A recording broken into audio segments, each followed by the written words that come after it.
નમસ્કાર મિત્રો, હું ડૉક્ટર અલ્પેશ કુમાર, મદદનીશ પ્રાધ્યાપક એલસી મહેતા કોલેજ.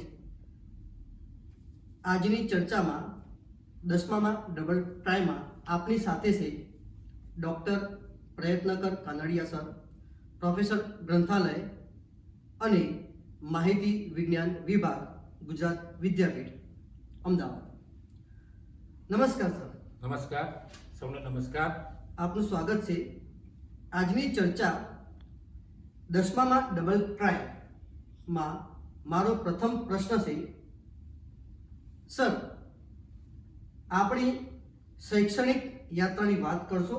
યસ, હા અલ્પેશભાઈ, ડૉક્ટર અલ્પેશભાઈ, મારા જીવનની ચર્ચામાં હું વાત કરું તો પહેલા ધોરણથી 7મા ધોરણ સુધી પહેલો બીજો નંબર આવ્યો, પણ પછી 8મા ધોરણમાં હું શહેરમાં ભણવા ગયો અને ત્યાં શહેરમાં હોમસિકના કારણે બરાબર સેટ થવાયું નહીં, એટલે 8મા 9મામાં પર્સન્ટેજ ઘટી ગયા અને 10મામાં આવ્યો અને 10મામાં પણ ભણવામાં બરાબર મેળ પડ્યો નહીં. એટલે મારા પપ્પા ખીમજીભાઈ કાનડિયા શિક્ષક હતા, એમણે કહ્યું કે 10મામાં તું ડ્રોપ આપ અને ફરીથી પરીક્ષા આપજે. એમનો અર્થ એ પોતે શિક્ષક હતા એટલે એમનો કહેવાનો મિનિંગ એવો હતો કે તું પણ શિક્ષક બને, પીટીસી કરે અને પીટીસી કર્યા બાદ શિક્ષક બને. એટલે મેં ડ્રોપ આપી દીધું, બહુ ખુશ થઈ ગયો.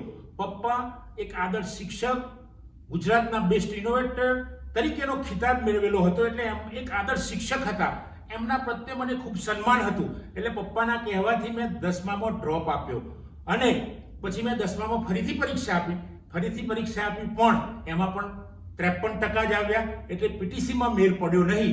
અને પછી તો મેં ધોરણ 11-12 કર્યું. 12મામાં પણ બહુ સારા પર્સન્ટેજ ના આવ્યા અલ્પેશભાઈ, અને 12મામાં પણ 53% જ આવ્યા.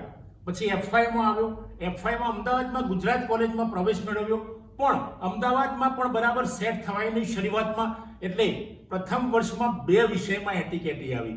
2 વિષય એટલે સીસી અને સ્ટેટિસ્ટિક્સમાં એટીકેટી આવી. ફરીથી બંનેની પરીક્ષા આપી તો ફરીથી એકમાં એટીકેટી આવી અને એમ કરીને એફવાય પાસ કરી ગુજરાત કોલેજમાં. એસવાયમાં આવ્યો તો એસવાયમાં પણ તે બહુ પર્સન્ટેજ ન આવ્યા અને 44% આવ્યા. પછી મિત્રો હું ટીવાય બીકોમમાં આવ્યો. પછી મેં મનમાં નક્કી કર્યું કે એફવાય એસવાયમાં ગમે તેટલા પર્સન્ટેજ આવ્યા હોય પણ હવે મારે બીકોમમાં પર્સન્ટેજ વધુ લાવવા પડશે. બીકોમમાં મેં સખત મહેનત કરી અને એ વખતે મારે 59% આવ્યા. ફર્સ્ટ ક્લાસમાં 1 માર્ક રહી ગયો, પણ એ વખતે લોકોનું કહેવું હતું કે 59% એ બહુ સારા કહેવાય, અને મેં મહેનત કરી એટલે 59% આવ્યા. ત્યારબાદ મેં એમકોમ શરૂ કર્યું અને એમકોમ શરૂ કર્યા પછી એમકોમમાં પણ પાસ ક્લાસ આવ્યો. એટલે મારા મનમાં મેં વિચાર્યું કે એમકોમમાં પાસ ક્લાસ આવ્યો એટલે હું પ્રોફેસર નહીં બની શકું. પીટીસીમાં તો ટીચર તરીકે ના ગયો પણ પ્રોફેસર પણ નહીં બની શકું. એટલે મેં પછી એલએલબી ચાલુ કર્યું. એલએલબીમાં હાયર સેકન્ડ ક્લાસ આવ્યો, એલએલએમ કર્યું, એલએલએમમાં પણ સારા માર્ક્સ આવ્યા.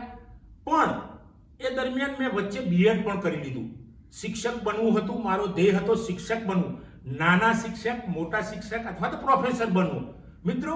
પણ ક્યાંય મારો મેળ ના પડ્યો.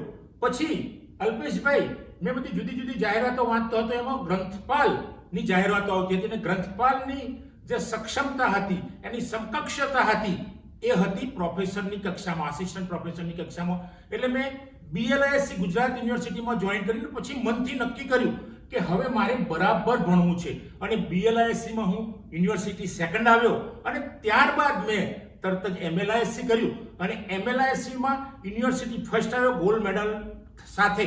અને પછી મિત્રો મેં તરત જ નેટ પરીક્ષામાં MLISCમાં જ અપિયર થયો અને નેટ પાસ થઈ. એ વખતે અમારા દક્ષા મેડમ અને ગીતાબેન ગઢવી, એ મેડમ ખૂબ સરસ હતા. બંને કહ્યું કે તમે અમારા વિદ્યાર્થીઓને વ્યાખ્યાન આપવા આવો નેટ સ્લેટ ઉપર. તો હું મને વ્યાખ્યાન આપવા બોલાવ્યો. એક વિદ્યાર્થી જે સામાન્ય પાસ ક્લાસ આવેલો, કોઈકમાં મારી ચડતી પડતી થઈ, ઉતાર ચઢાવ આવ્યો, છતાંય MLISCમાં મેં ગોલ્ડ મેડલ મેળવ્યો અને ગોલ્ડ મેડલ મેળવ્યા પછી નેટ ગુજરાત યુનિવર્સિટીના પહેલા વિદ્યાર્થી તરીકે પાસ કરી, એવું દક્ષા મેડમ અને ગીતા મેડમનું કહેવું હતું. મિત્રો ત્યાર પછી તો નોકરી મને શોધતા આવી અને મને નોકરી મળી ગઈ કડી સર્વ વિદ્યાલયમાં. તો અલ્પેશભાઈ, આ છે મારી જીવનની શિક્ષણની ગાથા. સર, તમે જવાબ આપ્યો આના પરથી મને પણ એક પ્રશ્ન થાય છે. યસ અશોકભાઈ. કે તમે B Com, M Com, B Ed, LLB, LLM, BLIS, MLIS NET SLET કઈ રીતના કર્યું અને જો, કેમ? હા અશોકભાઈ બહુ સરસ પ્રશ્ન છે આ. કારણ કે મેં એવું વિચાર્યું હતું કે જ્યાં સુધી જિંદગીમાં સેટ ન થવાય, વ્યવસ્થિત ગોઠવાય નહીં, રોજગારી ન મળે અથવા તો વ્યવસ્થિત નોકરી ન મળે ત્યાં સુધી લાગ્યા રહ્યું. એટલે મેં બીકોમ કર્યું એ પણ નોકરી મેળવવા માટે, રોજગારી મેળવવા માટે એમકોમ પણ કર્યું, પણ એમાં બહુ સફળતા મળી નહીં. પછી મેં LLB કર્યું, LLM કર્યું, BEd કર્યું, એમાં પણ સફળતા મળી નહીં. એટલે મેં આગળ ચાલુ રાખ્યું, BLISC કર્યું, MLISC કર્યું અને નેટ પાસ કરી. ત્યાર પછી તો મેં અગાઉ વાત કરી એ પ્રમાણે નોકરી મને શોધતા આવી અને નોકરી મળી ગઈ.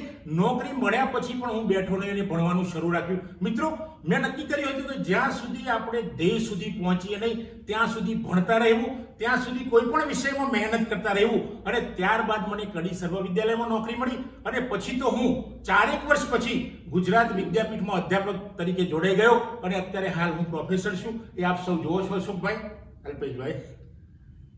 સર, આપનું પુસ્તક લેખન કાર્ય કયા કયા વિષયમાં અને કેટલું છે? યસ અલ્પેશભાઈ, ડોક્ટર અલ્પેશભાઈ, મને લખવાનો ખૂબ શોખ છે અને જુદા જુદા વિષયો પર હું લખું છું. મિત્રો, મારી મોટિવેશનલ એટલે પ્રેરણાત્મક બુકો 4 છે. અલગ અલગ વિષયમાં મેં લખ્યું છે. જીવન ચરિત્રની બુકો 2 છે.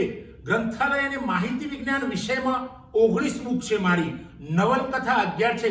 નવલકથામાં આપણે વાત કરીશું તો હું ખોવાયો, ઠોઠિયો, વલોપાત, એક્સ્ટસી, જે અંગ્રેજીમાં મારું ટ્રાન્સલેશન થયું છે, એમેઝોન પર મુકાયેલી છે. આ બુક પણ મેં લખી છે. અને આ જે નોંધનીય બુકો છે કે જે ખૂબ વંચાઈ છે. હું ખોવાયો તો એ વખતે 2000 થી વધુ કોપી વેચાઈ ગઈ, તરત જ પબ્લિશ થયા અને તરત જ. તો આ સિવાય પણ મારી ઘણી છે. વલોપાતે દીકરીઓ પર છે, ઠોઠિયો એ એક ગામડાનો વ્યક્તિ કેવી રીતે આગળ આવે છે, એવી કેટલી મારી નોવેલ છે. જે 11 જેટલી નોવેલ છે એમાં મહત્વની જે નવલકથાઓ કહી એની વાત કહી. ત્યારબાદ છે મારો કાવ્ય સંગ્રહ 3 છે. 3 પુસ્તકો કાવ્ય સંગ્રહના છે. આરોગ્યને લગતી, આરોગ્ય યોગને લગતી મારી એ 2 બુક છે. શિક્ષણને લગતી 1 બુક છે અને ટૂંકી વાર્તાઓને લગતી 1 બુક છે. ગામની મહેક, ગામ ઉપર પણ મેં ગામનો અભ્યાસ કર્યો છે, ગામમાં રહ્યો છું, ગામનું નિરીક્ષણ કર્યું છે, ગામમાં ઘણા સંશોધનો કર્યા છે અને ત્યારબાદ મેં ગામની મહેક એવી 1 બુક લખી છે. અને નવા સમાજનો રણકાર, આજના સમાજમાં જે અંધશ્રદ્ધાઓ ફેલાયેલી છે અથવા તો જે કુરિવાજો છે, બહેનો માટે જે તકલીફો છે, સ્ત્રીઓ માટે જે મુશ્કેલીઓ છે, એના પર મેં વાત કરી છે. તો કુલ આજ સુધીમાં મેં 45 જેટલા પુસ્તકો અલ્પેશભાઈ લખ્યા છે. અશોકભાઈ, 45 પુસ્તકો લખતા પણ મેં ઘણા બધા વિચારો કર્યા છે, ઘણા સંશોધનો કર્યા છે, લોકોને રૂબરૂ મળ્યો છું અને પછી આ પુસ્તકો લખ્યા છે.